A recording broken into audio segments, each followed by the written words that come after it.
To me, I mean, we learned this lesson, not to interrupt or sidetrack, but blowing up surface-to-air missile sites in training, set a standard charge where the head meets the body.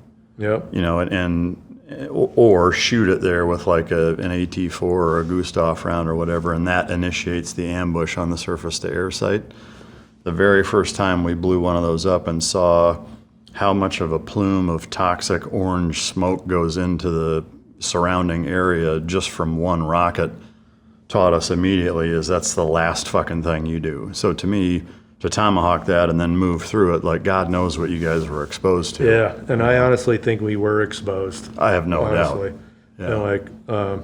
But it's good. It's a good thing the tomahawk barrage was on the shock and awe day, and this was a couple days later at least. But anyway, what as we're up there firing and we're starting to stop firing, I think we borderline freaking overheated the 50 cal on that hill. Yeah. I mean, I don't know how many. We put hundreds of rounds through that thing, but and I think a lot of it up there, whether or not we actually did a ton of damage because we definitely annihilated a couple like machine gun bunkers or something, but I think it was a psychological thing too, to hear that big thing freaking barking up there, like a motivational speaker, you could say, was unlocked some movement. And probably suppressed. Yeah, you know how it is. is. Like if you start taking fire from another angle, it opens up opportunity for people on another one of your angles. Mm-hmm. And I think as we were up there and we're blasting with that 50, a Kurdish element came in from the right, and they started breaking ground coming up straight up the valley, like where I came from. But I saw a Kurdish guy just get mowed down by like a heavy machine gun right down below us, in a way that was kind of shocking. It's almost like it dismantles your body, you know, if you've never seen that, like I never saw that necessarily before directly and so openly. And you won't see that with small arms fire. Yeah, exactly. When a 50 cal hits somebody 4 or 5 times from it was probably 100 feet from the 100 yards actually, from the outskirts of the village as these guys were coming in. I'll just never forget how that guy just so unnaturally got dismantled into a friggin', not like flying parts, but just unnaturally warped into a pile of dead, you know, right there. This was one of your guys? This was one of your guys or one of our Kurds, you know. And not long after that,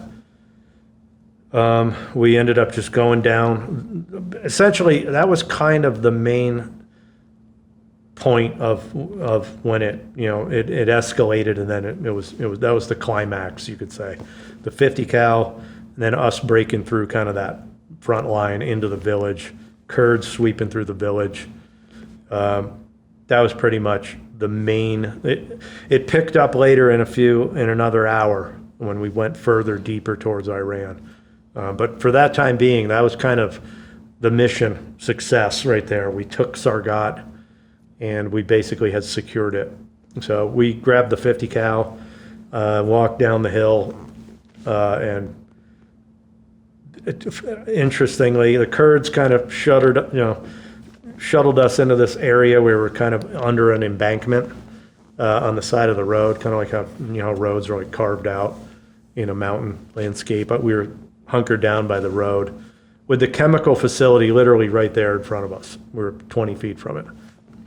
Matter of fact, I think we walked through it just to get to where we are with like the 50 cal. And they brought us lunch.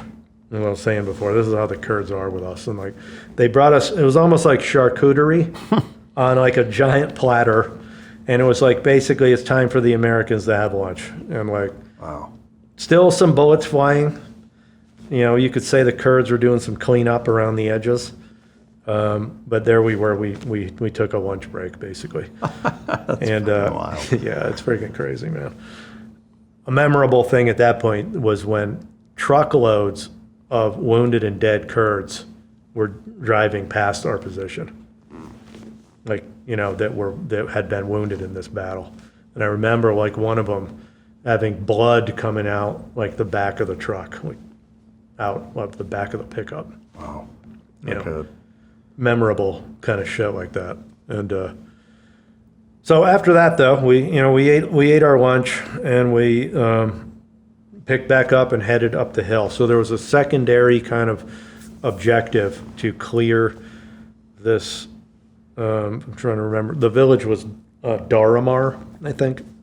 If anybody's geeky enough to look at the map, it's a little bit closer to the border of Iran. And we went up this hill and got to this village that's kind of on a hilltop up there. And you could see the Iranian border. All the mountains are snow-capped peaks of looking, again, like the Rockies. And we ended up getting a serious firefight again up there with apparently Ansar guys who were probably squirted out towards Iran, which happened a lot, by the way. Tons of them got away, which we can talk about this part of it too, like what was the actual efficacy of this. But anyway, we were pinned down really bad. They were friggin' whittling away at these buildings we were in. I remember that one because Bafal Talabani was there with us. Because we reunited with our other teammates at that point. I forgot to mention that because remember we were basically broken into 3 groups. And then we came together and went all the way up into that thing, and then now we're pinned down by like pretty serious fire. Again, we put the 50 cal up on the edge of this building and tried to return some fire. It was super hard to find any targets. It's one of the most, by the way, frustrating. Combat is very frustrating. I don't know what your experience was, but like you tend to have this expectation that you're gonna be able to pinpoint targets and use your awesome Green Beret skills to friggin' shoot and kill the enemy. But the reality is you can hardly ever even find out where they are. Yeah, I mean, they want to stay alive as much as you do. Yeah, exactly. So it's like there were hardly any moments where I could really like put a bead on somebody and know whether or not my shots actually took them down or did they just move. Yeah. And like the frustration level of just being pinned down by fire where you don't know where it's coming from was, I don't know, for me that was super frustrating and stressful. But anyway, what we ended up doing on the outskirts of this town was my captain called in an airstrike. He called for air support through our Air Force dude, and a pilot came through and dropped like 4 big bombs at like danger close. I don't know how far it was away, 300 or 400 meters maybe.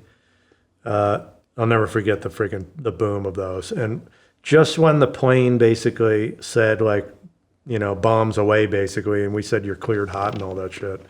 The green prong guys, if you remember, they were like our left flank, came up over the ridge where the dude's about to drop the friggin' bombs. Yeah. And we were like, oh my God. Like, I'll never forget the look on my captain's face, man. It was like he was made of stone. Luckily, nothing happened to him. And actually, the bombs took pretty good care of the problem we had with those, machine gun fire that we couldn't pinpoint, just hammering us on this site. So the bombs dropped. One amazing thing about those bombs, too, is in northern Iraq, the terrain is a lot of like shale, like stone just falling down it.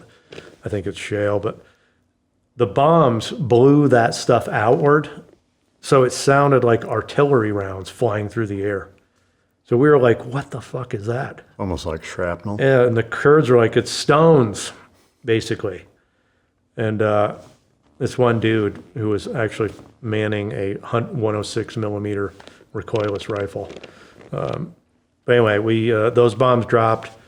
We still had a few rounds fired at us as we kind of exfilled out of there. And that was basically the end of the whole day's worth of fighting at that point. At that point, we went down the hill and basically hooched up for the night in some Ansar Islam house down in there, which, by the way, was full of like radical Islamic propaganda books and shit that they've been running like this camp on. And that was the highlights of Operation Viking Hammer. And that right there was like 12 or 14 hours of Man. of stuff. It was pretty hardcore, man.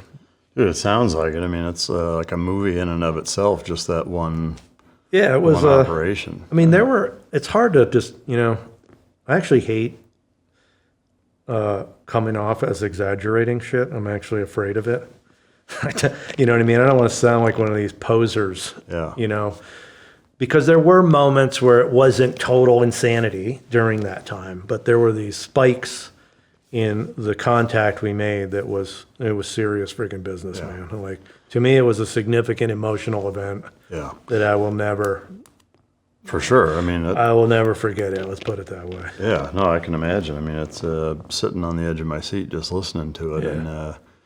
And to me, that's one of the strangest things about modern warfare, I guess, is those peaks and valleys. It's primarily valleys, but it can go from, you're daydreaming and fucking dozing off to fighting for your life, and then right back to just total silence, like nothing happened. Yep. And that kind of roller coaster of adrenaline and emotion is fucking exhausting. It is. In a weird way. Yeah, I have to say, I don't think I've ever been as tired in my life Yeah. as I was after that day. Because Yeah. we probably covered, I don't know, 20 kilometers on foot Yeah. during that whole day. So just that alone. And we were wearing the front body armor plate and then our full kit, with no helmet though, because helmets would have made us just stand out among the Kurds. Yeah. But I think when you combine that high level of physical exertion for 12 to 14 hours, combined with the emotional adrenaline That's right. spikes over and over and over, I mean, it's kind of like the dopamine rush that It's crazy. people get so depleted, that like Yeah. you just crash afterwards, and those two things combined is fucking brutal. it was rough, man. And like, I usually in hindsight I refer to soft guys as like Olympians with guns. Yeah. Because the physical ability of most soft guys is freaking pretty nuts, actually. Yeah. Even the guys who aren't in the top of the heap of the soft pack. And I'll tell you what, even with that, we were freaking smoked. I'll bet. And like everybody was Yeah. hurt. And also, it's tough to keep up with the indige, man. Sure. Like the Kurds are traveling light, and they are friggin' like mountain goats, man. And like they're not carrying as much stuff, and we had to keep up with them. Right. And like you get worn out. But we were devastatingly tired, and also some of us got like sick basically. And this is where I'm pretty convinced that there's something up with that Sargat chemical facility I have no doubt. Yeah. that made us feel like shit for like a couple weeks.